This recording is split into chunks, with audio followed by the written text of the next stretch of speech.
¿Funciona? Oh, por fin funciona, bueno. Sean todos bienvenidos a este nuevo capítulo del curso de variable compleja, en el cual nos vamos a centrar específicamente en la introducción de los números complejos, ¿cierto? Su definición, sus propiedades y, ¿por qué no?, introducir una pequeña reseña histórica para más o menos saber cómo nacieron estas cuestiones raras que ahora se llaman números complejos. Y si es que algunos tienen la duda de que si es que existen, si es que no existen, si es que se inventaron o no se descubrieron. Entonces, el pseudo podcast va a comenzar de esa forma ahora. Entonces, vamos a comenzar con una pequeña reseña histórica, ¿cierto? Sobre cómo nacieron estas cosas. Ya, entonces, lo primero que tenemos que empezar a entender es que esta discusión va a presuponer cierta familiaridad con las principales propiedades de los números reales. Entonces, tenemos que tener en cuenta que los números reales, acuérdense de los números reales, ¿sí? La recta real, fue el resultado de la búsqueda de un sistema que incluyera a los racionales.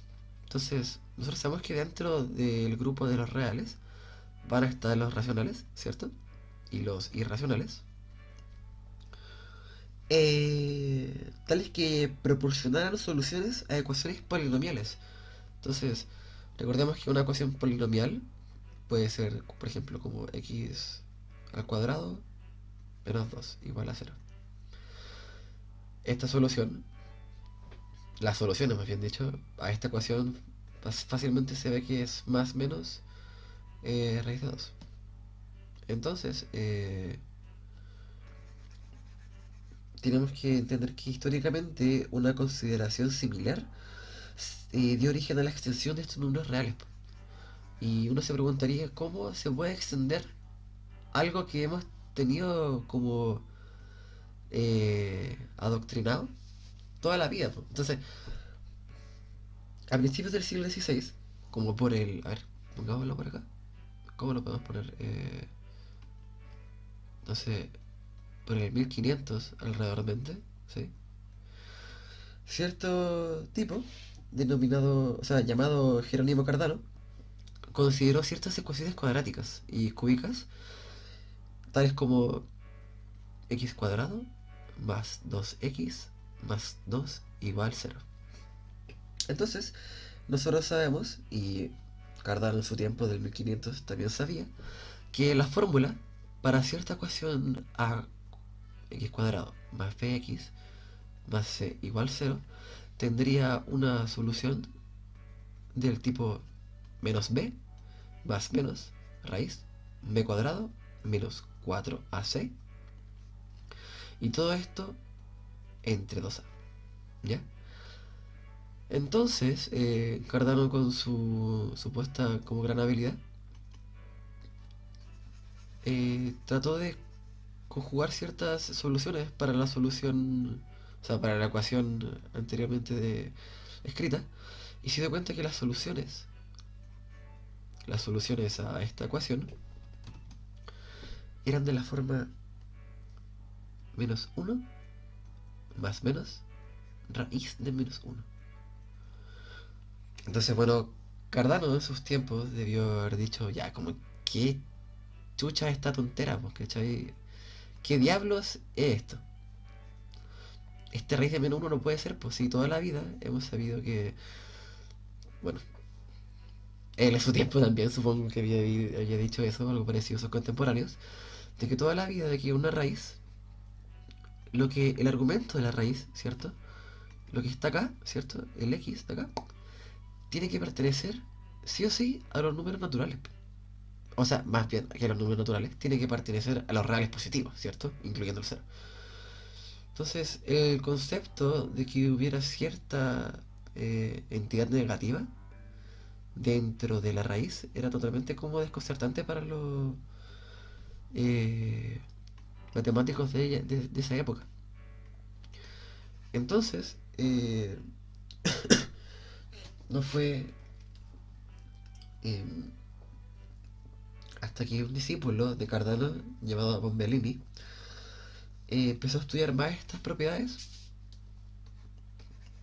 ¿cierto? La propiedad de este número extraño, especialmente del del -1.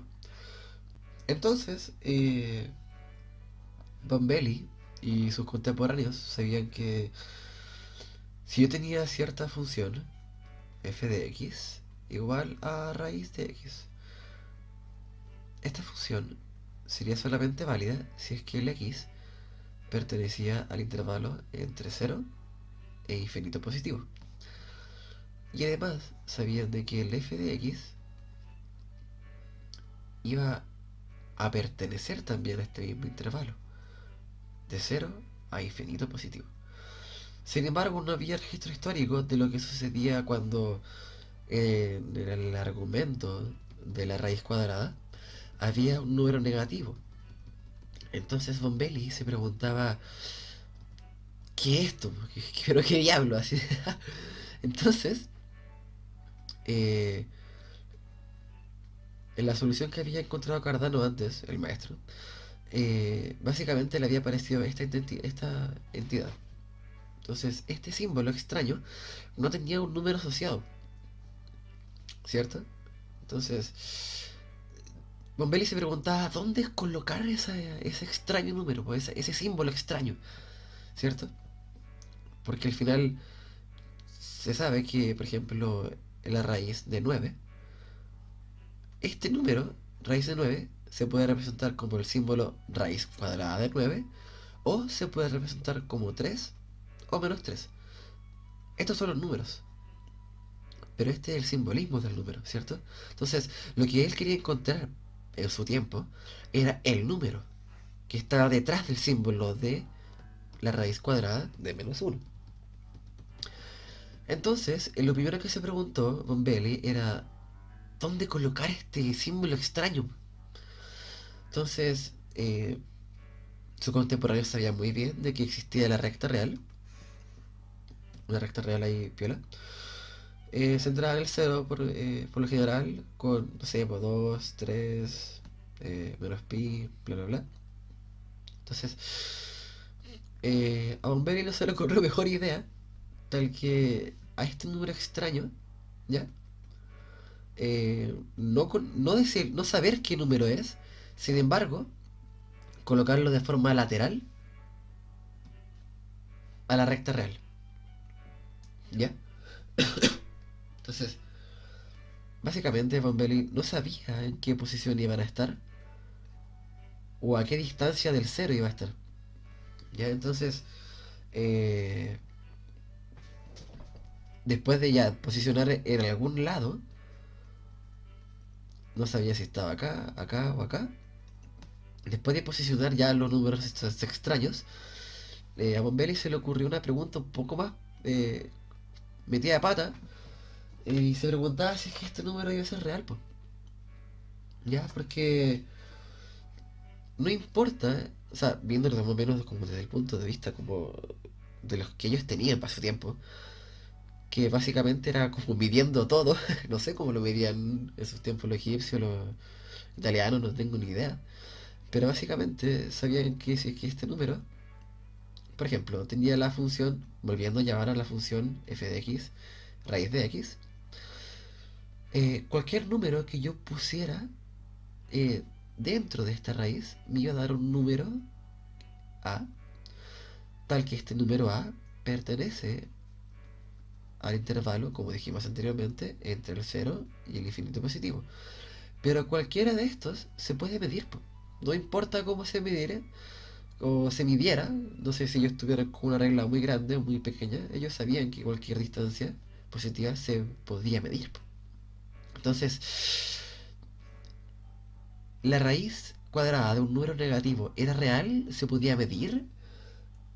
¿Qué chucha era? Y después, bueno, básicamente el desenlace de la pregunta era definir si es que este número era un invento o un descubrimiento, tal como tal. ¿Sí? ¿Es un número este símbolo extraño? Porque si no es un número, entonces no tendría razón de ponerlo acá con Belly, ¿cierto?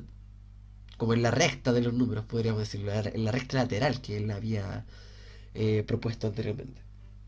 Entonces, una forma fácil que ellos tenían para saber si es que algo era un número era saber si es que ese descubrimiento o invento se podía comportar como un número. Y eso equivale a decir si es que esa entidad o ese símbolo podía seguir las reglas de la aritmética y de la álgebra conocidas desde entonces. Entonces, eh, básicamente, eh, por ejemplo, si alterábamos esta expresión de acá, la alterábamos y la elevábamos al cuadrado, tendríamos que, básicamente, daba el menos uno, ¿cierto? Entonces, pasaron los años y Cardano y Van Bailey notaron que si estos números son tratados como números ordinarios, o sea, ordinarios en el sentido como números reales, ¿cierto? Las reglas de las raíces resolvían el efecto de las ecuaciones anteriormente dichas, ¿cierto? Entonces, tuvieron que pasar, bueno, ciertos siglos para que llegara Euler y básicamente al símbolo de la raíz cuadrada de menos uno le pusiera i, ¿ya?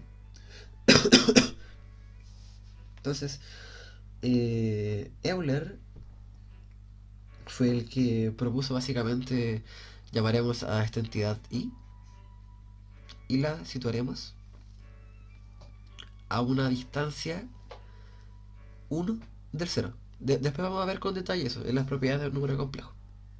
Entonces, resulta que Euler fue el que le acuñó el nombre de entidad como imaginaria o un número imaginario, porque básicamente no se lo imaginaban como en la vida real, po, ¿sí? No tenían como algún análogo real físico para decir que esto fuera un número real, pues. Entonces, de ahí viene el concepto de número imaginario, ¿sí? Entonces, bueno, pasaron los años y después llegó Gauss, Hamilton y Argand para calificar de mejor manera este numerito de acá. Y no fue hasta Argand, se llama, para los que quieran, se llama Robert Argand. Él fue el que le dio, bueno, el que intentó también darle alguna definición más o menos decente a los números complejos, ¿sí? Entonces, vamos a empezar ahora con la definición de qué es un número complejo. Porque anteriormente habíamos dicho de que Euler había definido lo que era un número imaginario, ¿cierto? Que el número imaginario i iba a ser la raíz cuadrada de menos uno. Entonces, digamos que la primera tarea en esta sección será definir lo que es un número complejo y mostrar que estos números complejos poseen las mismas propiedades eh, que se pueden aplicar para cierta manipulación algebraica. Entonces, digamos que la idea básica de un número complejo se le atribuye a Robert Argand, quien sugirió usar puntos en el plano para representar los números complejos. Entonces, debemos recordar que existe algo bonito que se llama R2, ¿sí? El plano R2, que es el producto cartesiano de los dos ejes reales. Entonces, el plano XY, denotado por R2, este plano va a estar consistido, o sea, consiste de todas las parejas de los pares ordenados XY, ¿cierto? Entonces, podríamos tener el plano cartesiano de R2. Entonces, si yo quiero idear cierto punto en este plano, este punto en el plano va a estar dado por cierto X y también va a estar dado por cierto Y. Entonces, este punto va a estar en la coordenada X, Y, ¿cierto? Entonces, vamos a empezar con una cierta definición formal en la cual vamos a decir que todos los sistemas, o más bien, el sistema de los números complejos, denotado por C, es el conjunto R2, junto con las reglas usuales de la adición de vectores y la multiplicación escalar por un cierto número real. Entonces, ¿qué quiero decir? El número complejo va a ser un número real, z, como habíamos dicho antes, que va a estar dado por dos componentes. Una componente A, que va a ser la que está, digamos, la que va a estar como asociada al eje real, más la componente que va a estar asociada al número imaginario, que va a ser un múltiplo de nuestro elementito i definido anteriormente. ¿Ya? Entonces, digamos que estos números, primero que todo, van a cumplir con las reglas de la adición, ¿cierto? En los, la regla de la adición estructurada en el plano cartesiano de arrados. Entonces, si tuviéramos un x1, y1 más x2, y2, esto básicamente sería igual a x1 más x2, y1 más y2. Y lo que quise decir anteriormente, con la multiplicación de escalar por un número real, básicamente es que para cierto a perteneciente escalar, ¿ya? Multiplicado con el producto por el par ordenado, eso va a ser igual al el par ordenado ax a y, ¿ya? Notar que este número a tiene que ser un número real, ¿ya? Y además, estos números complejos encontraremos que es más conveniente regresar a una notación más estándar, ¿ya? Entonces, el par ordenado x, y, el símbolo x, y, se va a representa el número complejo x más y. ¿Sí? Con la misma lógica que habíamos dicho antes, que el x va a llegar al eje real y el i es solamente un escalar, digamos, real, tal que el conjunto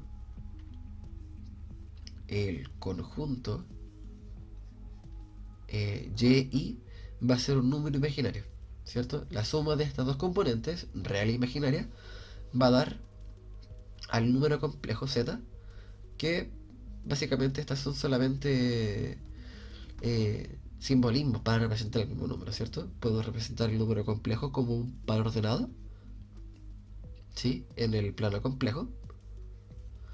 Puedo representar este número complejo tal como se define con su parte real y su parte imaginaria, o podemos definirlo simplemente como un cierto número perteneciente a los complejos, ¿sí? Ya, pues entonces, ¿qué más necesitamos saber? Eh, tenemos que aprender a cómo multiplicar estos números complejos, básicamente, ¿ya? Entonces, la multiplicación de números complejos no es tan parecida como la multiplicación de los números reales, en la cual si yo tengo dos pares ordenados, pongámosles AB y CD, ¿ya? Tengo AB, un par ordenado AB, que me va a denotar el número complejo A más BI, y un número complejo denotado por el par ordenado CD, que representa al número complejo C más DI. Entonces, eh, la regla de multiplicación para números complejos eh, se podría hacer tal y cual como era un producto polinomial, ¿cierto? Entonces, si yo quiero multiplicar estos dos números complejos, básicamente tendría el número complejo A más BI por el número complejo C más DI. Entonces, haciéndolo paso por paso, tenemos que A por C es AC. Luego tenemos A por DI, y eso va a ser igual a DI, más BI por C, que es BCI. Y luego vamos a tener el producto entre BI y DI. Entonces vamos a tener más B de I cuadrado. Entonces nosotros, si recordamos bien, el I cuadrado básicamente era la raíz cuadrada de menos 1 al cuadrado y es igual a menos 1. Entonces, este número de acá va a cambiar a menos 1. Y el producto, o el elemento, mejor dicho, más BD y cuadrado, se va a transformar en el elemento menos BD. ¿Sí? Entonces, la entidad de la multiplicación va a quedar como AC más ADI más BCI menos BD. Ordenando en las partes reales y imaginarias, vas a tener que la parte real de este nuevo número complejo va a ser AC menos BD más AD más BCI. Entonces, tenemos que para el número complejo 1 y el número complejo 2, la multiplicación de estos dos números complejos va a tener cierta parte real, que va a estar dada por esta fórmula, que esta hace como la componente real, ¿cierto? Es la componente real. Y luego esta otra parte, que va a ser como la componente imaginaria. ¿Ya? Entonces, por ejemplo, si yo tuviera, no sé, un 2 más 3i por 1 menos 4i. ¿Ya? Digamos que todo el rollo de la fórmula me daría 14 menos 5i. ¿Sí? Y eso es fácil de ver porque básicamente el 2 sería mi A, el 3 sería mi B, el C sería mi 1 y el menos 4 sería mi D. Entonces, si uno hace los cálculos, notoriamente le va a dar el... La fórmula va a cumplirse para todos los números complejos, ¿cierto?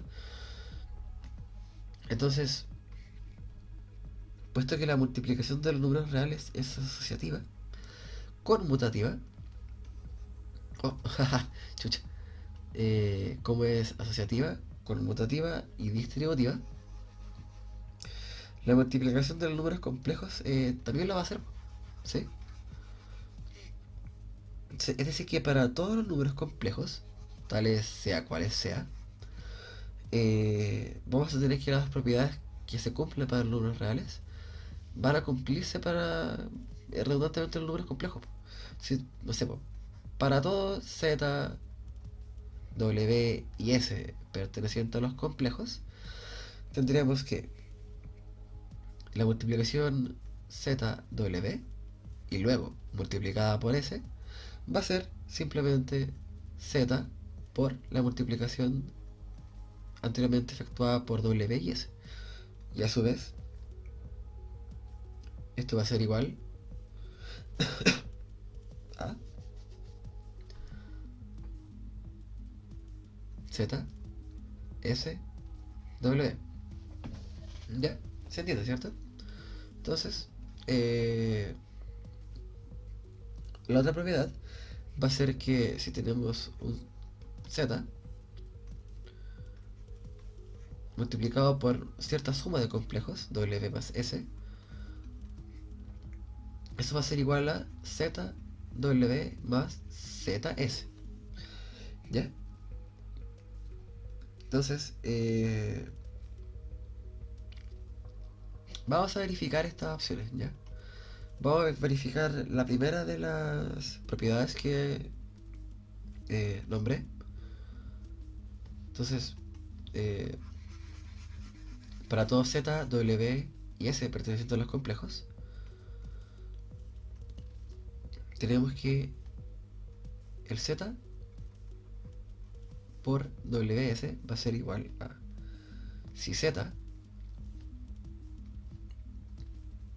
pongámosle A más BI, W va a ser igual a C más ID y luego S va a ser igual a E más IF.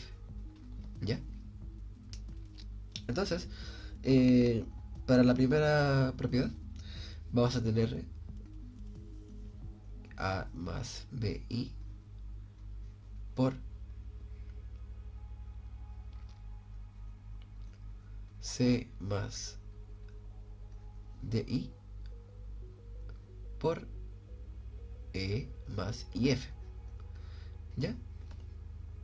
Pero de la fórmula anteriormente escrita, vamos a cortar estos elementos y nos va a quedar esto.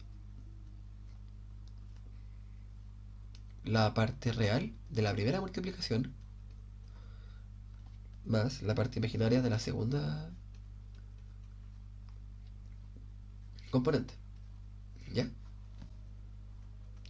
Luego, todo este corcho se va a resumir a un A por C menos DF menos B CF más DE más I por A más los choclos anteriormente escritos, ¿cierto? Entonces, a lo que quiero llegar con toda esta lata y toda esta paja es que la multiplicación sucesiva, distributiva, conmutativa de un número complejo va a seguir siendo complejo, ¿ya? Porque al final toda esta tontera, toda esta gracia de la puede ser escrito por un phi y todo este corcho de acá puede ser escrito por un alfa. Y este número va a pertenecer a los complejos, ¿ya? Entonces, eh, volviendo un poco a la pregunta que nos hacíamos antes, ¿en qué sentido los números complejos son como una extensión de los números reales? ¿Ya? Eh, ¿Qué queremos decir con que estos números sean una extensión de los números reales, más bien dicho? ¿Ya? Entonces, eh, ya hemos dicho de que si para cierta constante A, tal que A pertenezca a los reales, podemos escribir este número real como un número complejo, ¿cierto? Como es un número real, digamos como real puro, podríamos decir que su componente imaginario es cero. Entonces, este numerito A, perteneciente al conjunto de los reales, puede ser reescrito como un número complejo, un número A perteneciente a los complejos, tal que A es igual a más 0i. ¿Sí? Que eso va a ser igual a, coma 0. En el plano R2 estipulado anteriormente. En otras palabras, podríamos decir que los reales son identificados como... Son identificados más bien en el eje X del plano complejo, R2. ¿Ya? Entonces vemos entonces que los números reales son aquellos números complejos. Los números reales son aquellos números complejos A más BI, eh, tal que el B es igual a cero. ¿Sí? Tiene sentido todo el mundo, pues, y tal que el B es igual a cero y obviamente la A pertenezca a los reales, o sea, ¿ya? Entonces, si la expresión que teníamos anteriormente, la expresión A más BI, ¿ya? En la expresión A más BI, el número A resultaba ser cero. Esto implicaba de que vamos a tener un número BI y este número BI, este de acá, se va a llamar imaginario puro. ¿Sí?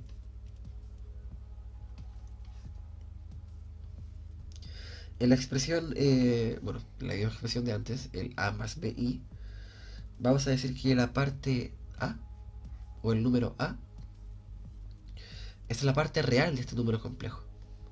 ¿Sí? Y vamos a decir que B es la parte imaginaria del número complejo. Por lo general, si nosotros tenemos un número complejo z, tal que este número z es un a más bi complejo, podemos fácilmente distinguir la parte real del z, el- la parte real del z, que así se denomina, se distingue el símbolo, como a, y la parte imaginaria del z como b. ¿Bien? Donde, bueno, a más b se entiende. Y es importante notar de que a y b pertenecen a los números reales. ¿Ya? Entonces, digamos que el símbolo i, va a ser solamente ese símbolo i, va a ser el único número como imaginario como puro, entre comillas. Porque básicamente esta parte imaginaria que nosotros habíamos dicho antes, este bi es una combinación entre un número real y un número imaginario puro. Entonces, en efecto, el conjunto de los complejos obedece todas las reglas como algebraicas que los números reales ordinarios obedecen. Por ejemplo, en lo que viene ahora, podemos demostrar que puede existir cierto número inverso al número real y a los números complejos. Por ejemplo, nosotros sabemos que no sé, pues, el número inverso de 3 en la multiplicación, ¿sí? Era un tercio. El de pi iba a ser 1 partido pi, y básicamente el inverso era el número que multiplicado por sí mismo era uno. ¿Ya? Entonces, eh, por ejemplo, para todo z perteneciente al conjunto de los complejos, menos el cero, porque claramente no existe el inverso del cero, o sea, uno partido a cero es como explosión, entonces no abarca mucho significado. Eh, Vamos a decir que existe un número complejo, z', ¿sí? Tal que z por z' va a ser igual a uno. ¿Ya? Y vamos a escribir a este z', lo vamos a definir con este símbolo, z a la menos uno. ¿Sí? Todo bastante obvio y mainstream hasta cierto punto. Tal que... ¿Qué forma tendrá este número? Entonces, eh, podemos escribir esta expresión sin ninguna ambigüedad. Básicamente, en otras palabras, estamos diciendo que este z' es único para cada z, puesto que para demostrar que este z existe, o sea, primero hay que demostrar que es único, básicamente, ¿ya? Entonces, si decimos que existe, además de este z', existe eh, un z prima prima, ¿ya? Voy a colocar aquí la definición. Z' va a estar definido por z a la menos uno. Entonces, supongamos que existe un z prima prima, tal que la multiplicación entre z y z prima prima sea igual a uno. ¿Ya? Entonces,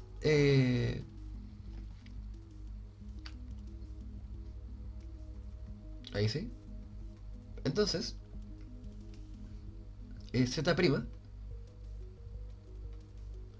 va a ser igual a z' por uno, ¿cierto?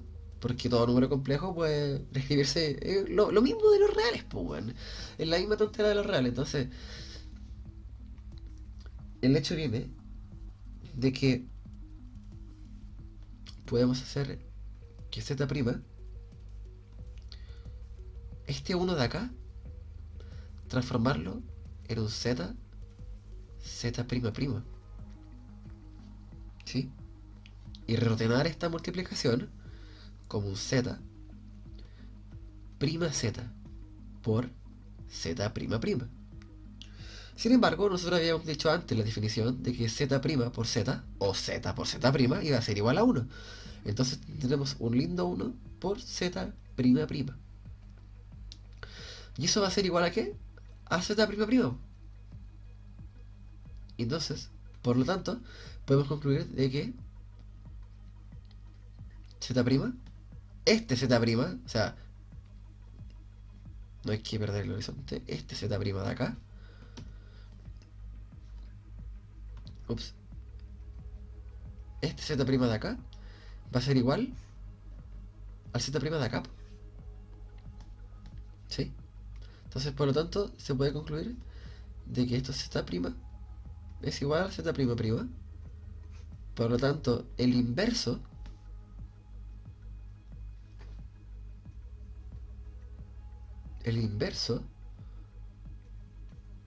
de cada número complejo es único. Entonces, demostramos para cierto número z que existe un inverso único. Entonces, vamos a colocar aquí al lado único. ¿Ya? Entonces, ahora que demostramos que es único, sería razonable que demostráramos que existe. ¿Sí? Entonces, para demostrar la existencia, y ojo, estamos demostrando la existencia para todos los números complejos pertenecientes al plano. ¿Ya? Entonces, para demostrar básicamente que existe este número complejo, eh, para todo z perteneciente a los complejos, existe un z' perteneciente a los complejos. Ups, complejos.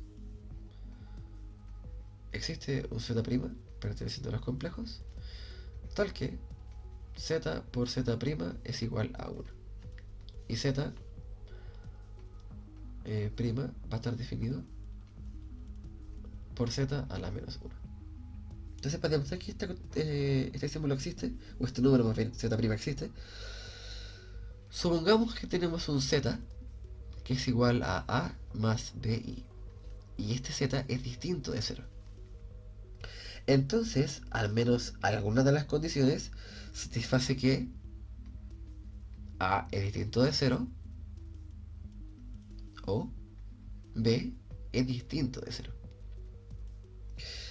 Entonces, como podemos tener esta confirmación, ¿cierto? Como alguno de los dos números es distinto de 0, esto va a implicar que la relación a cuadrado más b cuadrado va a ser distinta de 0. ¿Ya? Tengamos eso como en mente. Entonces, definamos un z' como un a' más b' por i. Y la condición, acordémonos, la condición importante era que z por z' debería ser igual a 1. Ya, pues entonces, anteriormente habíamos dicho cómo se hacía la multiplicación de complejos, ¿cierto? Entonces, vamos a tener que para calcular estas constantes a' y b', solamente habrá que calcular el producto z'. Y eso va a ser igual a, de fórmula resumida obviamente, a' menos b' más a b' más a' por b y la parte i. ¿Ya? Entonces, eh, podríamos decir básicamente de que las ecuaciones lineales, las primeras ecuaciones lineales de acá,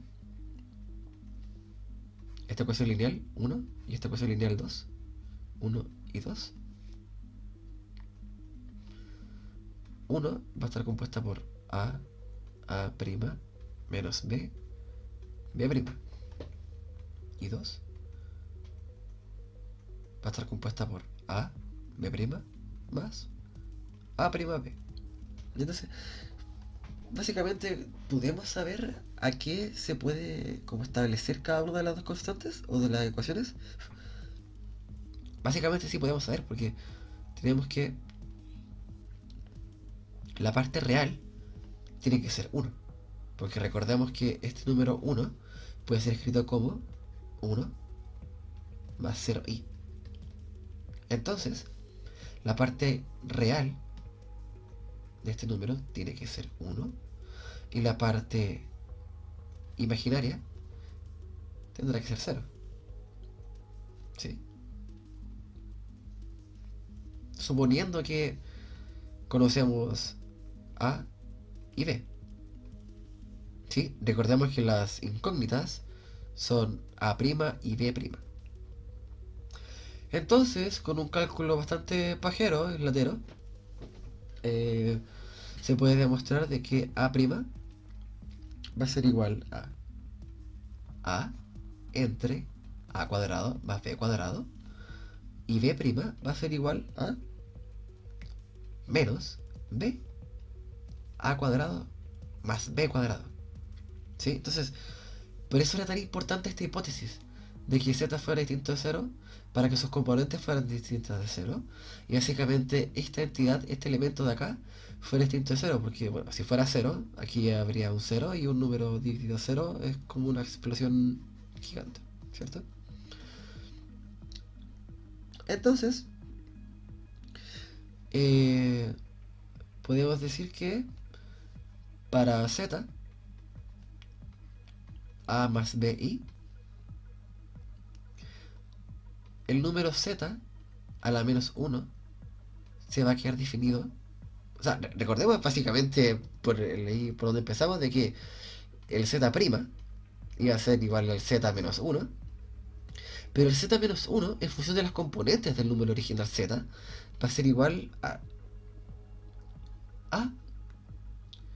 menos ib y todo eso entre a cuadrado más b cuadrado. Entonces, podemos demostrar que existe básicamente este número inverso para el complejo y además que es único. ¿Sí? Único y además existe. Ya entonces, nosotros cómo podríamos representar un número complejo en el plano? ¿Tenemos como algún tipo de posibilidad de representación? O sea, ya, de partida sabemos que son pares ordenados en el plano, po, pero ¿existe otra posibilidad de representación? Entonces, hay algo de que existe como, hay algo que se llama una representación geométrica de los números complejos, ¿cierto? Entonces, la representación geométrica de los números complejos básicamente se resume en que todo número complejo puede representarse mediante un vector, ¿sí? Tal como lo hacíamos, o se hacía, o lo hacían, ups, o se hacía en el R2, ¿ya? Entonces, ¿qué pasa si yo tengo el plano complejo? ¿Ya? Y tengo un cierto, no sé, pues tengo un cierto número, un cierto punto aquí, un cierto z, ¿ya? Y este número z está acompañado de otro número complejo, w, tal que cada número complejo va a tener sus propias componentes, ¿sí? Va a tener su componente x aquí, que va a ser básicamente el real de z. Aquí va a haber otra componente que va a ser un i imaginario de z, ¿cierto? Entonces, este número de acá, z, puede ser, ups, puede ser eh, escrito como cierta flecha vectorial. Y a su vez, también puede ser de manera análoga. Puede ser escrito el mismo número, W, también con sus respectivas flechas. ¿Ya? Entonces, si Z y W son números complejos, con W distinto de cero, obviamente, podemos recrear cierta visibilidad en la división de números complejos, tales definidas como Z entre W. Este símbolo significa Z por W a la menos uno. ¿Sí? Entonces, particularmente vamos a llamar a este símbolo el cociente de Z por W. ¿Sí?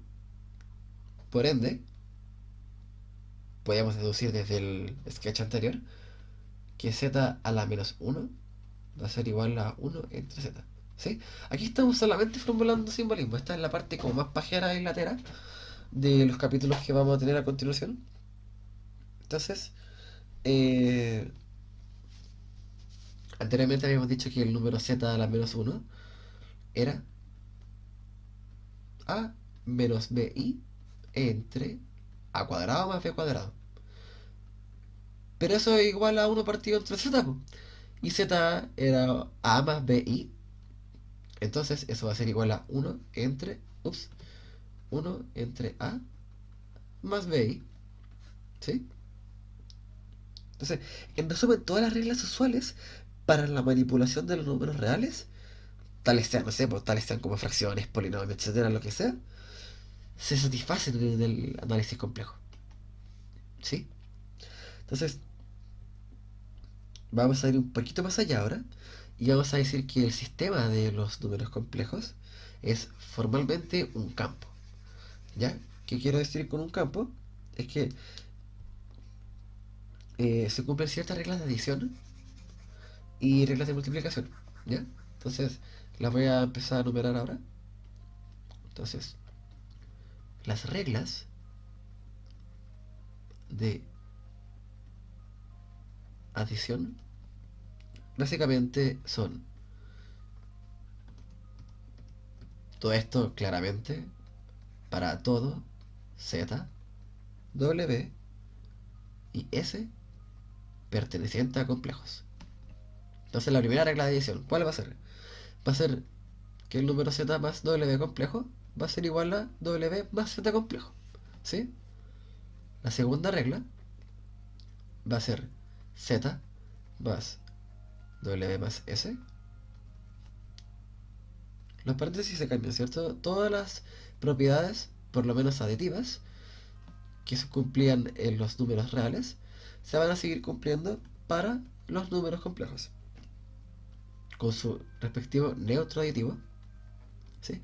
No, no, no hace falta decir que el cero es como cero más cero y, ¿cierto? Sí, eso ya queda como claro. Y su respectivo neutro ahí, inverso,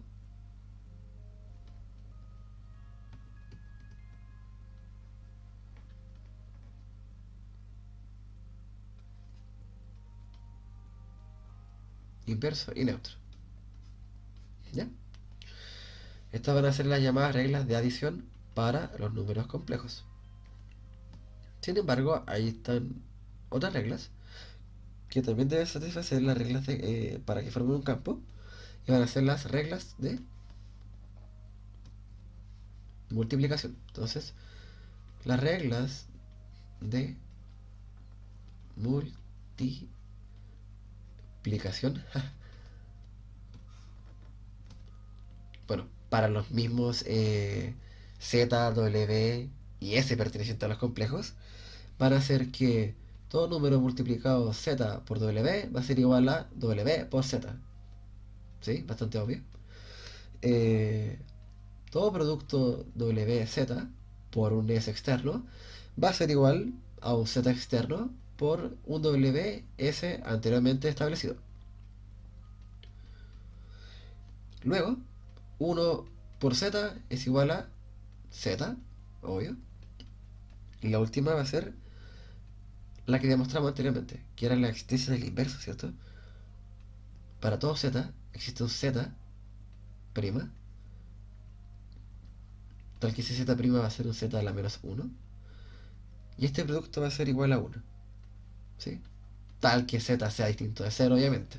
No la, no la vayamos a cagar ahí. Y a su vez, todas estas reglas pueden tener una parte más general, que es la distribución. Distribución en los complejos, tal que, repito, para todo z... Oh, ¿qué onda? ¿No? Tal que para todo z, w y s perteneciendo a los complejos, vamos a tener un z por la suma de los dos complejos, y eso va a ser, bueno, creo que lo escribimos anteriormente, ¿sí? Entonces, como todas estas reglas se cumplen en los complejos, se cumple la de la adición, la de la multiplicación y esta distribución hermosa, ups, eh, podemos enunciar el primer teorema, que es que los números complejos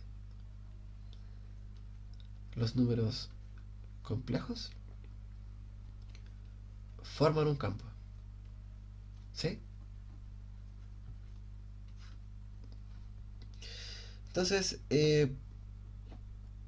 algo que tenemos que tomar en cuenta es que en la recta real, ¿cierto?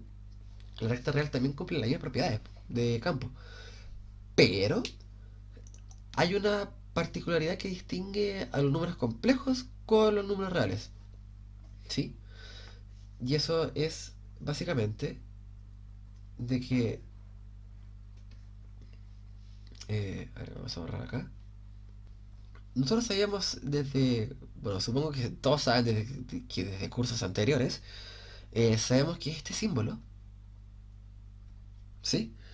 Eh, denota ciertas propiedades de orden en los reales. Pero no podremos definir este símbolo eh, para números complejos, ¿ya? Entonces, generalmente no podemos definir el símbolo anteriormente denominado como un z menor o igual a un w, ¿sí?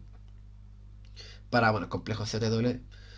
Si uno requiere que las propiedades usuales de orden para los reales, ¿sí?, satisfagan en el plano complejo, entonces ese orden, ya sea llamado menor igual, mayor igual, eh, es imposible para los números complejos.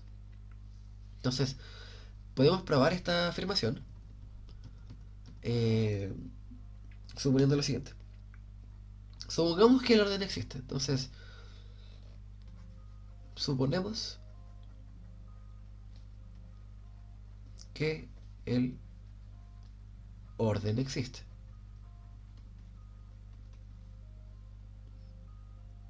Entonces, el número i puede ser mayor a cero o puede ser menor o igual a cero.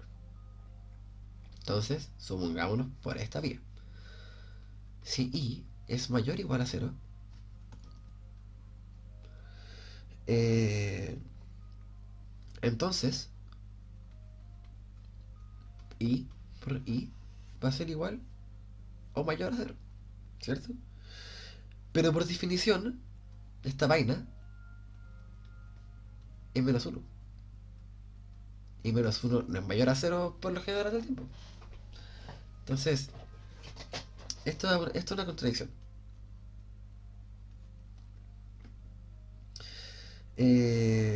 Bueno, alternativamente, para el caso de que fuera negativo, vamos a llegar a la misma, al mismo resultado. Entonces, si tenemos un z, el classic z, a más bi, y un w igual a c más di, usd, pero con tres piscolas, di, eh, podríamos decir que Z, podríamos decir recién que este Z va a ser menor o igual a W si A es menor o igual a C y a la vez B es menor o igual a D. ¿Ya? De cierta manera esto es un orden, ¿sí? Pero no satisface todas las reglas de orden que podrían ser requeridas y bueno, requeridas por números reales, ¿cierto? Eh, por lo tanto, la notación, esta notación de acá, va a ser como evitada lo más posible, a menos que Z y W, bueno, sean números reales. Porque, bueno, es como obvio que si son reales va a haber cierto orden, ¿sí? Pero al haber números complejos, se pierde un poco la noción de orden. Entonces, pasemos ahora a ver las propiedades de estos números complejos, que básicamente en cierta parte de estas propiedades se puede definir el orden eh, de cierta forma para la representación de los números complejos. No para los números complejos tal, pero hay ciertas representaciones en las cuales se pueden ver ciertos tipos de orden. Entonces, una pequeña definición importante que tenemos que hacer es que si z es igual a más bi, vamos a denotar, denotaremos a z conjugado como a menos bi. ¿Ya? Y el módulo de z como la raíz cuadrada de a cuadrado más b cuadrado. ¿Ya? Entonces, aquí tenemos dos conceptos interesantes los cuales vamos a abordar de manera un poco vaga, porque creo que se nota un poco a simple vista el qué es qué eh, de cada elemento. Z, ya es el típico número complejo que todos conocemos. Z conjugado va a ser en estructura el mismo número Z complejo, con la salvedad de que la parte imaginaria va a estar compuesta por el inverso de esa misma parte imaginaria. ¿Ya? Luego tenemos el módulo de Z, que si bien puede ser representado, hagámoslo a la rápida. Si tenemos un Z, por ejemplo, acá, sabemos que, bueno, hay cierta parte A y cierta parte B que puede estar dada por este mismo número, ¿cierto? Entonces, este módulo va a ser A cuadrado más B cuadrado. Y eso es como, bueno, es un Pitágoras más bien dicho, ¿sí? Es como si fuera el módulo de un vector. Entonces, lo que hay acá, ups, ahí,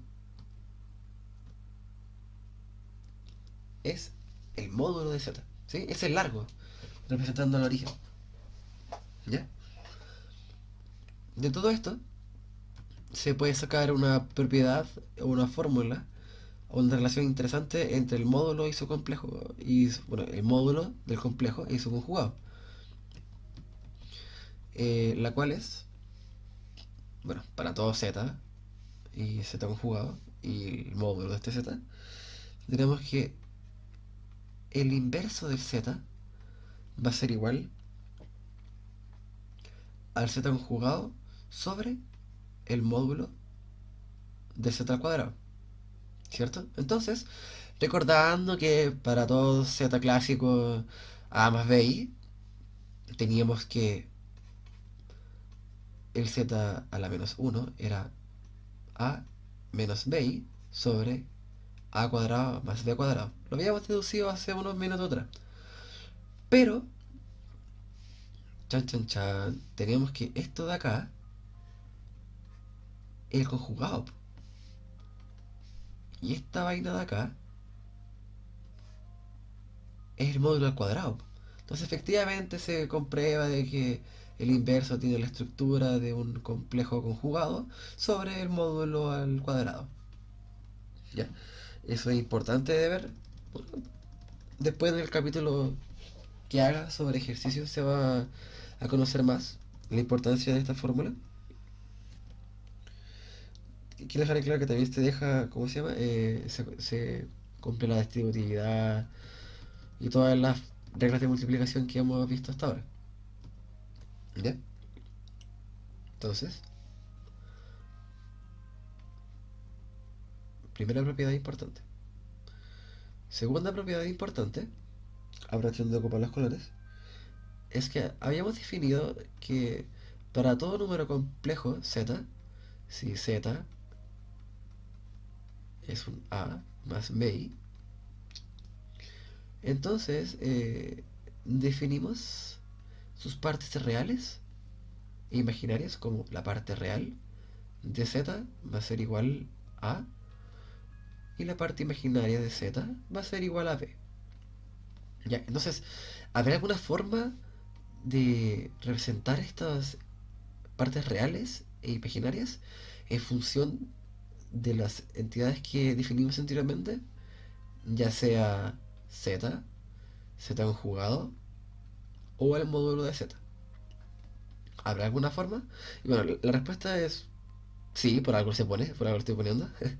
Es que el real del número z va a ser igual a z más z conjugado entre 2.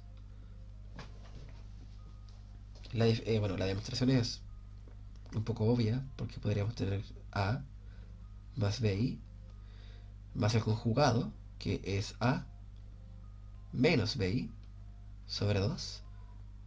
Las bi se van, queda 2a entre 2 y eso es igual a...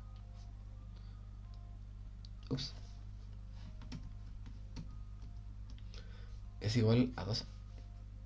Y para la parte imaginaria tenemos uno similar que es z menos z conjugado entre 2.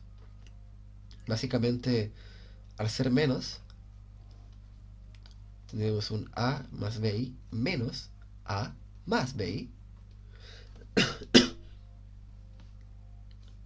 entre 2, ¿sí? Y eso va a dar igual a 2bi entre 2 y eso va a ser igual a bi. Sin embargo, esta fórmula no nos va a servir del todo porque nos entrega el bi y nosotros queremos el b. Entonces, lo importante es que para la parte imaginaria tiene que ir asociado en el denominador un i, ¿sí? Para que este i neutralice al i que aparece acá, ¿sí? Y así podernos dar el valor b que andábamos buscando, ¿ya? Entonces, hay algunas relaciones importantes entre los conjugados y los módulos. Básicamente se pueden definir como, bueno, para todo z w perteneciente a los complejos, se puede tener una primera propiedad tal que el conjugado de la suma va a ser igual a la suma de los conjugados. Como segunda propiedad, podemos ver que el conjugado de la multiplicación va a ser igual a la multiplicación de los conjugados. Luego, el conjugado del conjugado va a ser igual al número complejo original. ¿Ya? Entonces, ¿cómo se podrían representar, o más bien cómo demostrar estas propiedades sin el tollo del a más bi, a menos bi? Porque con esta cuestión de la multiplicación igual es como medio latero. Entonces, vamos a pasar a otra propiedad importantísima de los números complejos, que es la forma polar y la representación geométrica de los números complejos. ¿Ya? Entonces, eh, ¿cómo podemos definir una fórmula polar? Básicamente, como en los cursos de cálculo pasados, podíamos definir en el plano complejo. Si teníamos, a ver, ¿qué color puede ser? Puede ser verde. Si teníamos en el plano complejo, aquí,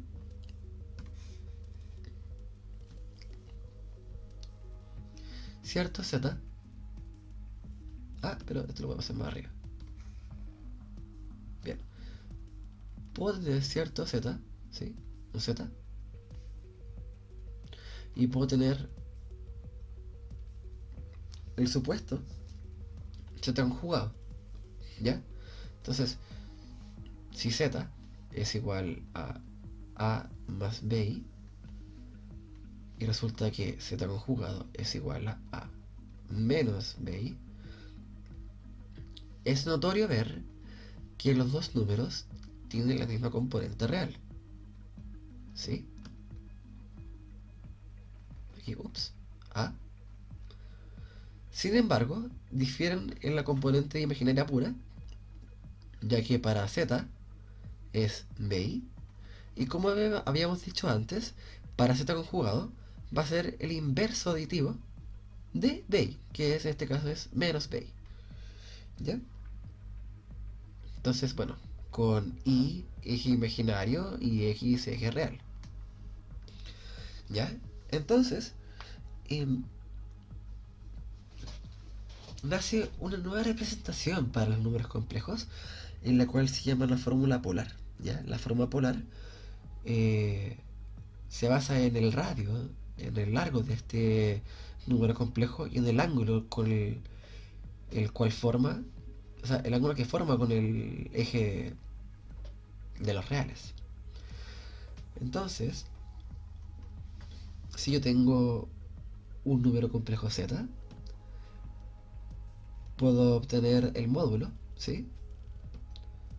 De nuevo obteniendo el módulo, ups, o es de nuevo, puedo tener el módulo, y este módulo me va a hacer cierto ángulo, θ, con el eje x, ¿sí? Y no olvidar que para el mismo número z conjugado, al tener las mismas componentes, ¿sí? Por lo menos en valor absoluto, ¿sí? Como a es igual a y b es igual a menos b, ¿sí? ¿Se entiende? Igual a b e igual a, vamos a tener el mismo ángulo, ¿sí? Solamente que va a ser en sentido negativo. Entonces, la fórmula polar, ¿sí? Eh, oh, creo que me mandé una cagadita. No, está bien. Aquí está el menos θ. Entonces, la fórmula polar va a estar dada por tengamos un z igual classic a más b, tal que sea un r coseno de θ más r seno de θ, ¿sí? Donde aquí r claramente va a ser el módulo del z, que acordémonos que era a cuadrado más b cuadrado, y todo eso en raíz cuadrada, y el ángulo iba a ser el arco tangente de las componentes del número complejo. Ups, mucha piscola. B entre A, ¿sí? O podría ser también que la tangente de θ es igual a B sobre A. ¿Ya? Entonces, una primera observación que podemos deducir de acá, entre tanto color, ups, es que una observación es que el módulo de cualquier número complejo z va a ser igual a la raíz cuadrada de z por z conjugado. ¿Sí? Ups. Oh, estoy horrible. ¿Ya? Esa va a ser la primera observación. Y la segunda observación que podemos hacer es que, esto es importante, que este ángulo θ es único. Y quiero remarcar que es único entre comillas, ya que va a ser único salvo múltiplos de 2. Salvo múltiplos de 2pi, mejor dicho, o otra de piscola, de 2pi. ¿Por qué? Porque lo vamos a ver más adelante. Entonces, bueno, claramente, o sea, haciendo un pequeño como spoiler, claramente, no sé, pues el ángulo eh, pi cuartos, ¿sí? Va a ser el mismo que pi cuartos más 2pi. Porque si vamos hacia arriba, suponiendo que casualmente este ángulo eh, θ sea pi cuarto, que desaparece. Si este ángulo, aquí me lo voy a jugar, si es que este ángulo hace una vuelta de 2pi, va a quedar en la misma posición y el ángulo z, el número complejo z, no va a cambiar. Entonces, por eso me refiero a que el ángulo θ va a ser único salvo múltiplos de 2pi. ¿Ya? Entonces, hay una fórmula bastante útil que podríamos, o sea, una notación más bien dicho, que es que el coseno de θ. Voy a hacer al tiro una aclaración importante. Cuando quiero decir coseno de θ, voy a hacer esto, ¿ya? Y esto va a ser lo mismo que coseno de θ, ¿ya? Es para ahorrarme el paréntesis y las complicaciones. Entonces, vamos a decir que una notación que el coseno de θ más el i seno de θ va a ser igual al cis de θ, ¿ya? Y eso va a ser igual a Euler elevado a i θ, ¿ya? Esto va a ser re importante. Oh, no, de nuevo no. ¿Ya? Entonces, eh, yéndonos más a la definición, si es que definimos... Oh, ¿qué onda con las D? Si es que definimos a un Z como R cis θ, podemos definir algo que se llama el argumento. Argumento de Z, que va a estar denotado por el símbolo arg Z, ¿sí? De argumento, o de argument. Entonces, vamos a definir básicamente que el argumento de Z van a ser el conjunto tal que es el argumento de Z principal más 2kpi o 2pk, tal que k pertenezca a los enteros, obviamente, ¿ya? Entonces aquí quiero hacer una distinción bastante importante, ya que yo escribí de manera bastante simple dos argumentos. Pero vamos a tener que tener en cuenta de que existe un argumento principal, que va a ser este, y vamos a tener el conjunto argumento, ¿ya? Entonces, cuando yo escriba, o por lo general en los libros se escribe que el argumento que empieza con A minúscula se denomina como el conjunto argumento, y el argumento que comience con la letra A va a ser el argumento principal. Entonces, ¿a qué me refiero con tanto argumento principal y conjunto argumento? Para definir más bien lo que es el argumento principal, eh, si nos vamos aquí al diagrama, sabemos que el argumento principal va a ser el ángulo. eh, Voy a borrar acá un poco. Ah, no lo voy a hacer aquí mismo. Ups.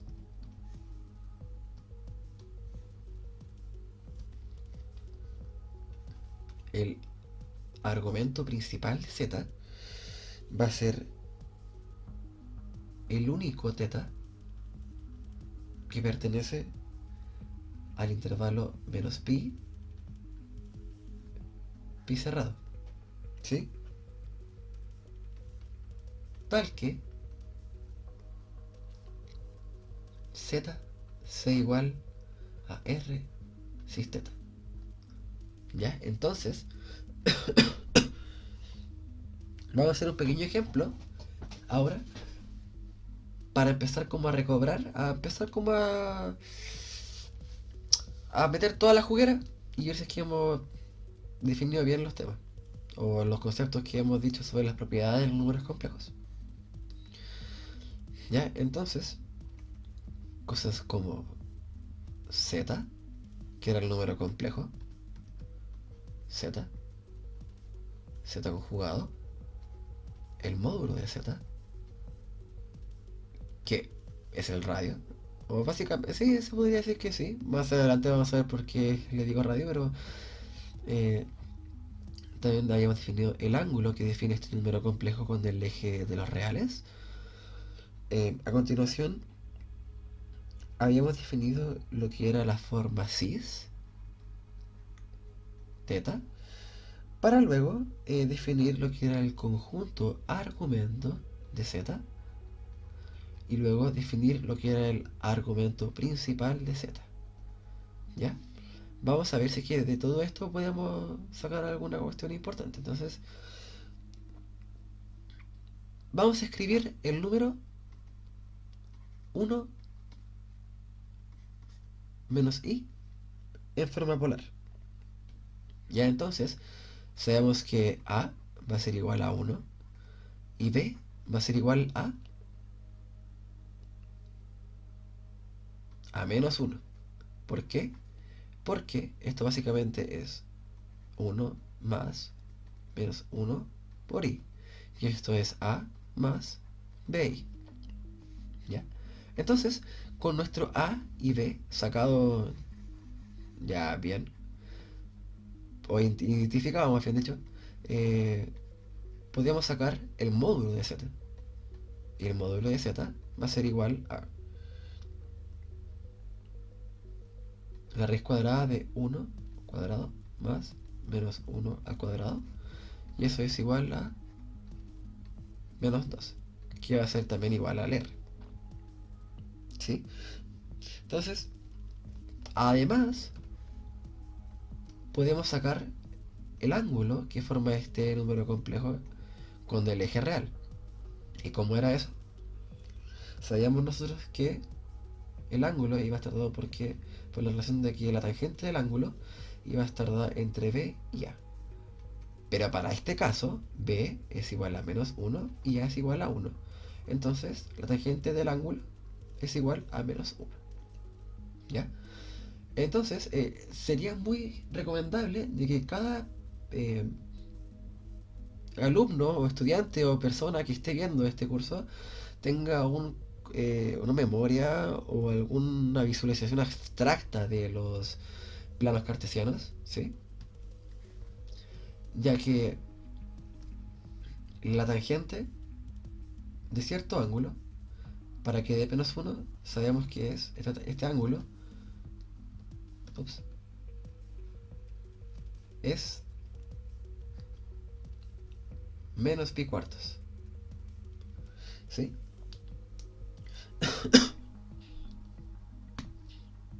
Entonces, eh, tenemos que ver si es que vamos por buen camino. Entonces, el 1 puede estar acá y el menos 1 o el menos i estar acá.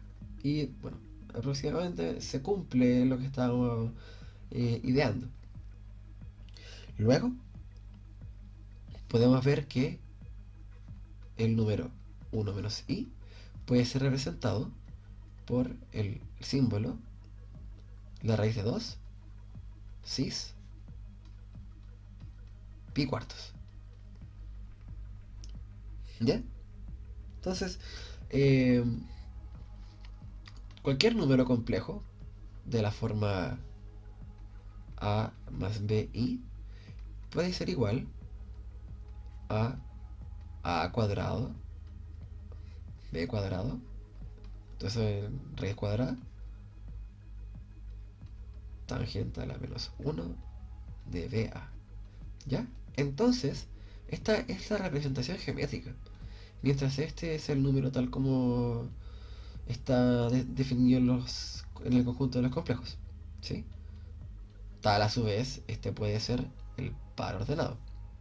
Entonces, tenemos la representación de par ordenado como un número complejo tal y la representación geométrica. ¿Ya? Algo importante también que podría ver así a priori era que se pueden hacer relaciones entre eh, las formas polares. Ya entonces, definimos que para todo número complejo z y w, si r es igual a... O sea, miento. Si es que z es igual a r cis teta y w es igual a phi cis alfa, entonces la multiplicación de estos números complejos zw va a ser igual a r phi cis teta más alfa. Parece complicado, pero básicamente podemos relacionar de que el cis, ¿sí? Aquí el cis de teta por cis sorry, de alfa es igual a coseno de teta más i seno de teta por coseno de alfa más i seno de alfa. Luego, eh, como para hacerlo una vez, tenemos coseno de teta por coseno de alfa menos seno de teta, seno de alfa, más la parte imaginaria, que en este caso es seno de teta, seno de alfa. No, miento. Seno de teta, coseno de alfa, más seno de alfa, coseno de teta. ¿Ya? Pero, esto de acá, si nos fijamos bien, esta vaina de acá es coseno de teta más alfa. Y esto de acá es seno de alfa más teta. O de teta más alfa. Más el respectivo i. ¿Sí? Entonces, esto concuerda con la definición que habíamos dicho antes del cispo. Entonces, para el coseno de alfa más teta, más i seno de alfa más teta, se dice que la multiplicación de los dos cis va a dar lugar a un solo cis, que en este caso va a ser el cis de teta más alfa. ¿Ya? Luego, es notorio ver cómo los módulos... Ups. Cómo los módulos se multiplican y la demostración queda hecha. ¿Ya? Entonces, eso quiere decir que los argumentos se suman. ¿Sí? Eso va a ser importante porque al momento de multiplicar, o sea, lo vamos a hacer al tiro. Entonces, al momento de multiplicar los dos números complejos, vamos a tener que, como habíamos demostrado antes, los argumentos se van a sumar. ¿Y cómo esto es posible? Bueno, ideamos como siempre nuestro clásico plano complejo. Entonces supongamos, no sé, a ver, tengo aquí un un Z, y aquí puedo tener, pongámoslo acá, un W, ¿ya? Entonces W va a tener un ángulo teta y Z va a tener un ángulo alfa. Oh, pero qué azul es. ¿Ya? Entonces, podemos ver que para la suma, hagamos los dos bien, pues sí, tenemos tiempo. Para la suma, eh, a escala, obviamente, si tenemos el. Uy, perdón. Si tenemos el número complejo aquí, Z, y el número W acá, básicamente eso es lo mismo que lanzar la paralela, ¿cierto?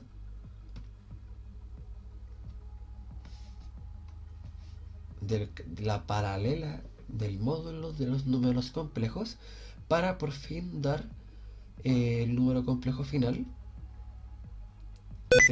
ay no, no, no, no, que sería que está el marcado en azul, ¿cierto? Entonces tendríamos que Z, que aquí en este caso sería Z, eh, más W, que en este caso, chicos, sería W. Eso daría igual a un Y, pongámoslo en Y, a un Y, que en este caso sería este Y, ¿ya? Ahora, para el caso de la multiplicación,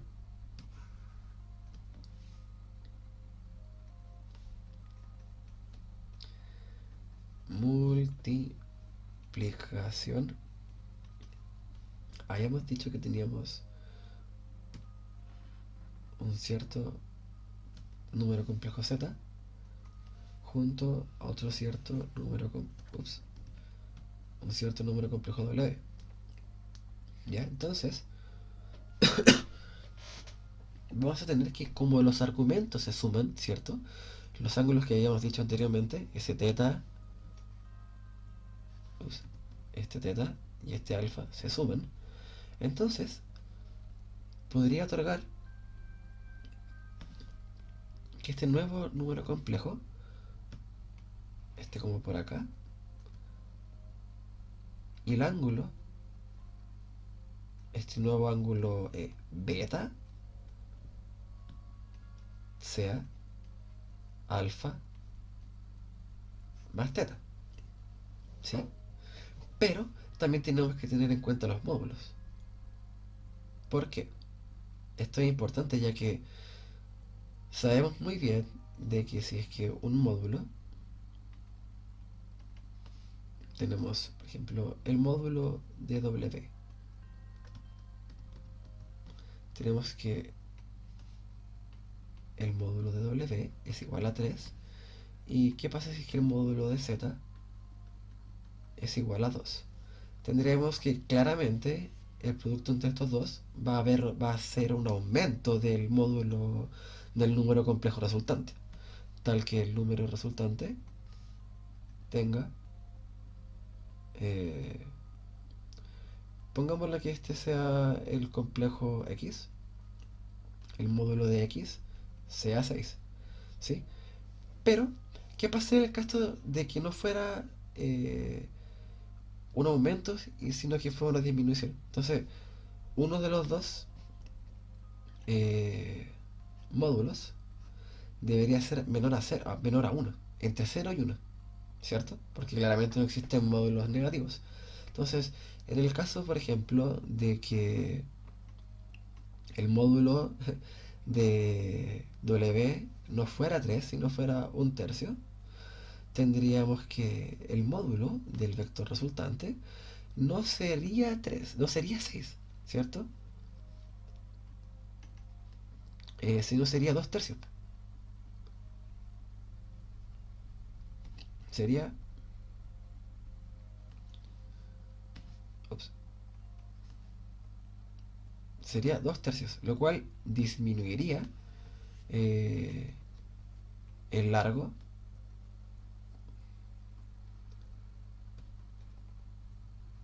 ¿sí? Disminuiría el largo, pero mantendría el argumento intacto, ¿ya? Entonces, cuando nos adentremos básicamente a multiplicar mediante una representación geométrica de complejos, tenemos que tener bien en cuenta dos cosas. Tenemos que tener bien en cuenta lo que es el radio o el módulo del número complejo, el ángulo con el cual forma, el ángulo con el eje, o sea, el ángulo que forma este número complejo con el eje de los reales X. Y por último, quería dar una breve explicación sobre el argumento y el conjunto argumento. ¿Ya? Entonces, para ello, bueno, voy a tirar tres ejemplos fáciles y va a quedar en evidencia al tiro lo que quiero decir con el conjunto argumento y argumento principal. El, si yo tengo un número z y este número z es igual a menos 1, entonces el argumento principal de z, que es igual al argumento de menos 1, va a ser, aquí habíamos dicho antes, habíamos dicho que iba a ser igual al ángulo perteneciente entre menos pi y pi, tal que z sea igual al rcis de este teta, ¿sí? Entonces, ¿qué ángulo puede ser que esté entre menos pi y pi, tal que dé la localización del menos 1? Entonces sabemos que el menos 1 es un número real, puro, y a la vez está en el lado semiizquierdo del plano. Entonces, el ángulo que le va a dar el argumento principal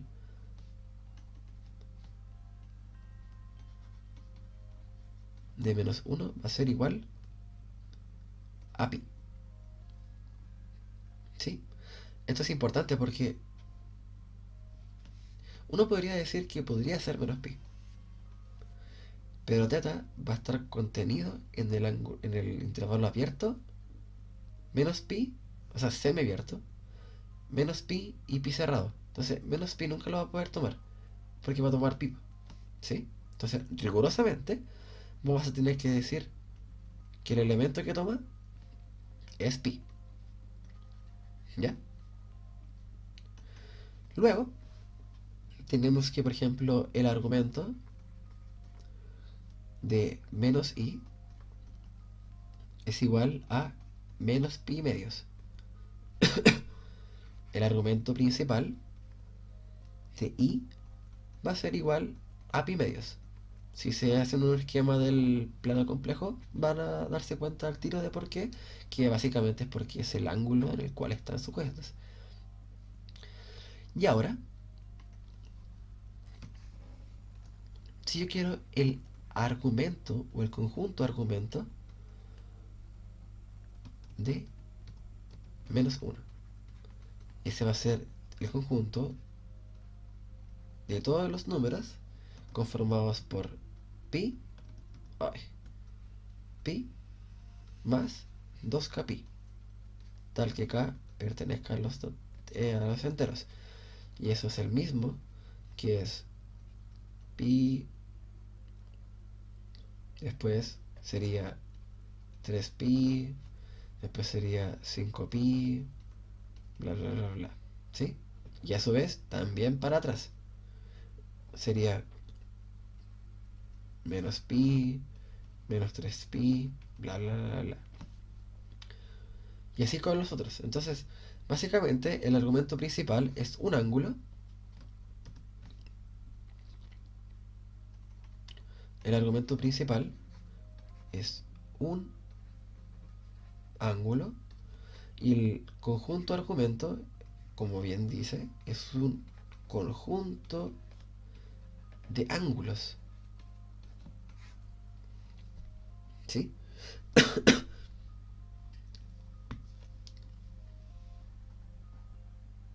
Otras propiedades del argumento principal de los números complejos es que para cierto número complejo z1 y z2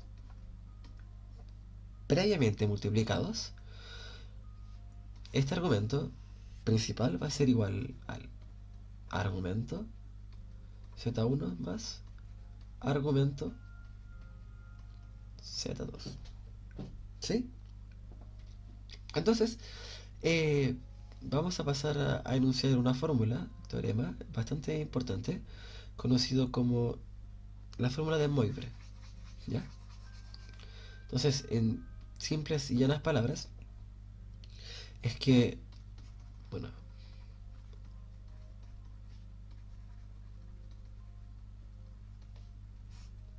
tenemos que, bueno, si z es igual a un r cis teta, entonces z a la n va a ser igual a r a la n por cis n teta. ¿Ya? Para todo n perteneciente a los enteros.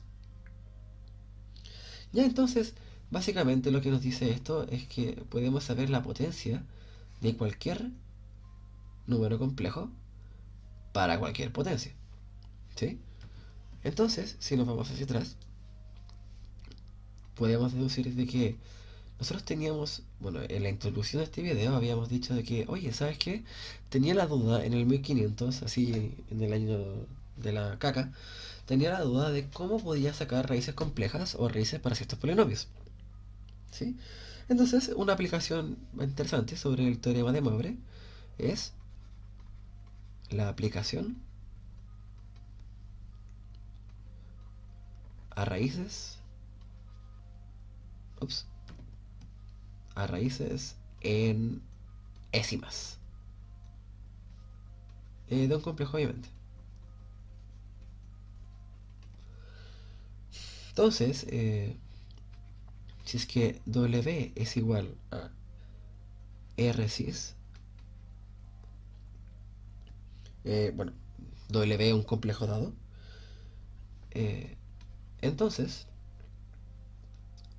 la ecuación z a la n igual a W tiene n soluciones.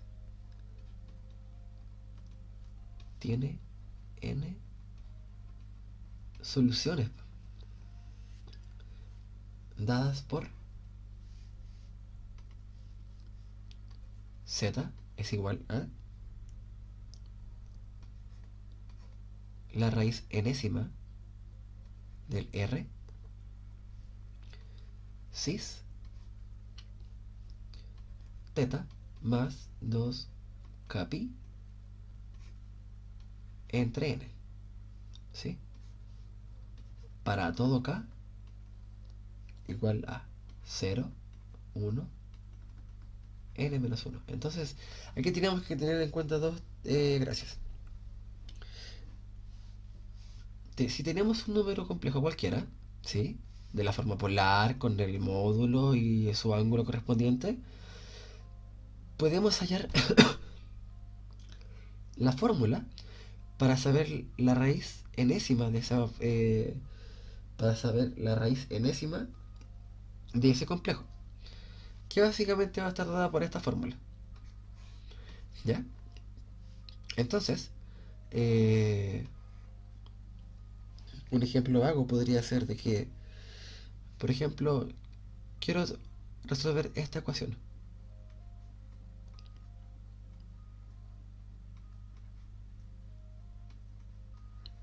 Z al cubo menos 1. despejando tenemos z al cubo igual a 1. Sin embargo, en el plano real sabemos que 1 al cubo es igual a 1. Y no habría más, pues, por lo menos en el plano real. Pero, eh, gracias a la fórmula de Moivre, podemos extender el sistema de números que teníamos anteriormente para hallar más soluciones que van a estar dadas por esta fórmula. Entonces,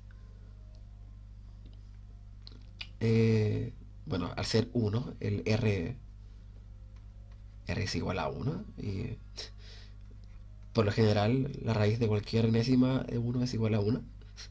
Entonces, Z va a ser el conjunto solución de esta ecuación más bien. Entonces, hagamos bien las cosas.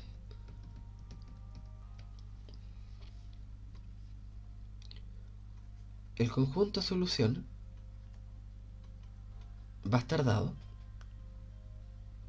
por 1 cis teta 2 capi n para los k que sea, bueno, para los k enteros que partan desde 0 hasta n-1, ¿sí? Con n igual en la potencia. Entonces, ¿qué tenemos? Tenemos que 1, al ser un número puro real, y al estar en el lado derecho del semiplano complejo, su ángulo θ es igual a 0. Y para acá, igual a 0, vamos a tener un coseno igual a 0. O sea, un coseno de 0 igual a 1 y un seno de 0 igual a 0. Entonces, el primer elemento va a ser solamente 1, que calza con lo que ya hemos dicho anteriormente del análisis real. Luego, vamos a tener que k va a tomar el valor de 1 y vamos a tener un cis de 2pi tercios. Y luego vamos a tener un cis de 4pi tercios. Y vamos a decir que este conjunto va a ser el conjunto solución para esta ecuación. ¿Ok? Entonces, en general, a las soluciones de la ecuación z elevado a la n igual 1 se las van a llamar las raíces enésimas de la unidad, que van a estar dadas por la fórmula de Moivre, tal que su ángulo θ es igual a 0. ¿Ya? Entonces, eh, por último, quería estipular el concepto de distancia en el plano complejo, para que no se haga tan largo este video y que se haga eterno y no tenga casi ninguna talla. Entonces, básicamente uno podría combinar de forma... bueno, yo sé que ustedes van a saber al tiro que si yo tengo un z elevado a la n, este z elevado a la n, por ejemplo, mejor, z elevado a la n puede ser igual a un x más y elevado a la n, pero puede ser un r a la n cis n teta. Entonces, dentro de todo este desorden asqueroso que tenemos ahora, podemos sacar un bello orden en el cual podemos relacionar teoremas del binomio con raíces complejas. ¿Sí? Luego, eh, para definir la distancia, la... eh, sí, la distancia. La distancia en el plano complejo. Esta distancia entre dos números complejos va a ser la misma que la distancia entre los puntos del plano correspondiente. Entonces, va a ser la misma distancia que en R2. ¿Ya? Entonces, la distancia entre dos complejos diferentes va a ser básicamente la distancia cartesiana a la cual estamos acostumbrados.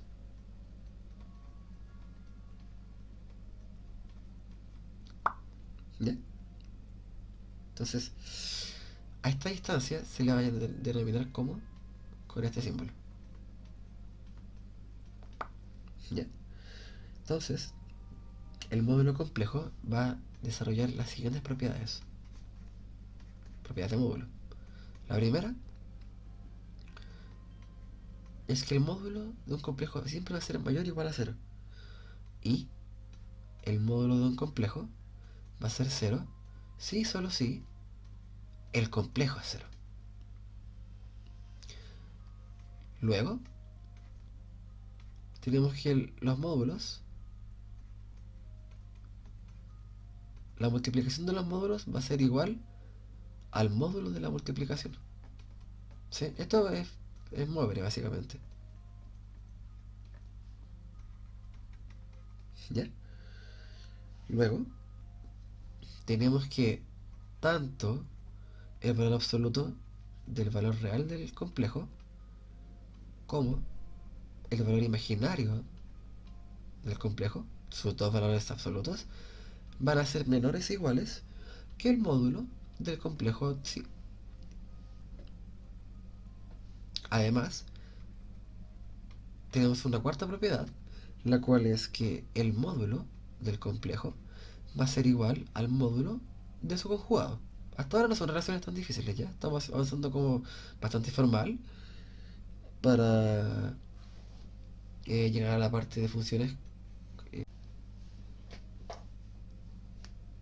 Luego está la parte 5. Luego está la propiedad 5, que es una desigualdad triangular, tal que para z y w pertenecientes a los complejos, el módulo de la suma va a ser menor o igual a la suma de los módulos. Y la resta, o el módulo de la resta, va a ser mayor o igual al módulo de la resta de los módulos. Ahí para que se note. ¿Ya? Bueno, para todo, W.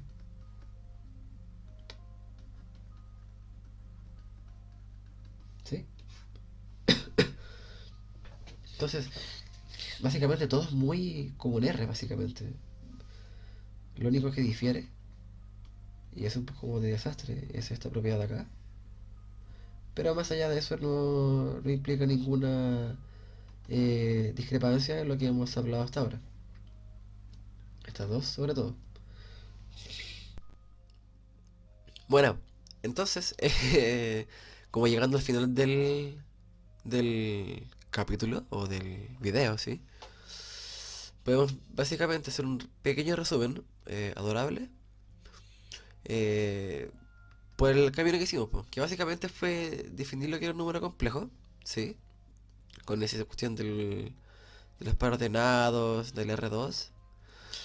Luego, bueno, más bien antes de eso, dije una pequeña introducción histórica. Allá por el 1500, habían personas que se craneaban, se dedicaban su vida a estas cosas de los números complejos, a sumar numeritos y símbolos extraños, que en su tiempo no sabían lo que eran, para luego básicamente llegar Argand y definir lo que era un sistema de números complejos, ¿sí? Luego demostramos la existencia y la unicidad del inverso, que es importante porque, bueno, para cada complejo va a existir solamente un único inverso, tal que su multiplicación sea igual a un 1. ¿Sí? Otra cosa importante es que los números complejos forman un campo, ¿sí? Que forman, que bueno, entre los complejos y los reales se llevan bien, ¿sí? Sin embargo, no se van a llevar bien, ¿en dónde? En las relaciones de orden. Porque habíamos visto que algunas relaciones de orden fallaban entre los números complejos y no podríamos discernir muy bien que un número complejo z iba a ser mayor, igual o menor a otro complejo w cualquiera. Entonces, al demostrar la imposibilidad del orden total de los números complejos, nos vemos requeridos en analizar más estos números y con ello empezar a vacilar sus propiedades. ¿Sí? Básicamente lo que vimos importante acá, lo importante de esta cuestión es el módulo y el conjugado de un número complejo. Esas cosas recordemos bien que teníamos que ver con z y... jale. Y el z acá. Entonces, de estas relaciones de acá, podríamos sacar hartas propiedades y definiciones y nuevos símbolos que nos podían dar mayor información respecto a lo que teníamos planeado o visto anteriormente, po, con las formas de las partes reales, imaginarias, etcétera. Luego vimos, bueno, lo acabo de decir, la parte real e imaginaria de un compleje, para luego pasar a la interpretación geométrica de los números complejos, ¿cierto? Con el tema del módulo y del ángulo. Luego vimos que existía un conjunto de argumentos, que era el conjunto de todos los argumentos, tal que fueran múltiplos del argumento principal. Y ese argumento principal era el menor ángulo en el cual estaba confinado el número complejo, tal que ese ángulo estuviera entre menos pi y pi, básicamente en la circunferencia. Luego teníamos el teorema de Moivre, ¿sí? Jale. Teníamos el teorema de Moivre que relacionaba las potencias complejas con las raíces complejas, ¿sí? Enésimas y todo ese cuento, para finalmente emplazar las relaciones de orden definidas en la distancia. Esto es importante, en las distancias, ¿ya? Con esto vamos a tener las herramientas como básicas para hacerle la patita a los próximos videos que vamos a hacer a continuación. O sea, bueno, si llegaste hasta acá y te viste todo el video completo, bueno, o sea, te pasaste, o sea, gracias. Y creo que este va a ser el único video largo, horriblemente largo, que voy a subir en esta miniserie. O sea, esta serie de podcast extraño que es esto. Porque esta es como la parte de... Esta es la parte que está en todo YouTube, weón. Que la introducción de los números complejos, de que hay un Z, está en todas partes, weón. Así que prefería ahorrarme el cacho y hacerlo todo de una. Y así hacerlo un poquito más ameno para ustedes. Para los próximos videos, eh, todo lo que tiene que ver con integraciones, series, funciones analíticas, todo eso, será enfocarme caso por caso por caso. Y obviamente los videos van a ser más cortos, obvio. Y cada caso enfocarme más y tratar de hacerlo como entre 15 y 20 minutos cada video, chicos. ¿Sí? Y no hacerlo de 2 horas, que esta puede como parece ya una película. Mi primera película, ¿sí? Entonces, eso sería como por ahora. Entonces, en el próximo capítulo empezaríamos a ver lo que son las funciones elementales. ¿Sí? Que como a modo de spoiler, tienen variable compleja. ¿Sí? Bueno, si les gustó el video, eso, nada más. Gracias.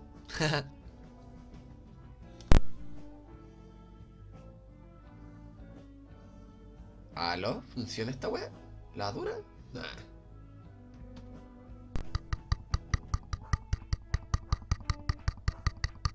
Hello, hello, hello. Welcome to my channel. He hecho más pruebas que la puta y no funciona. Parece que funciona. Puta, no, no. ¡Ah!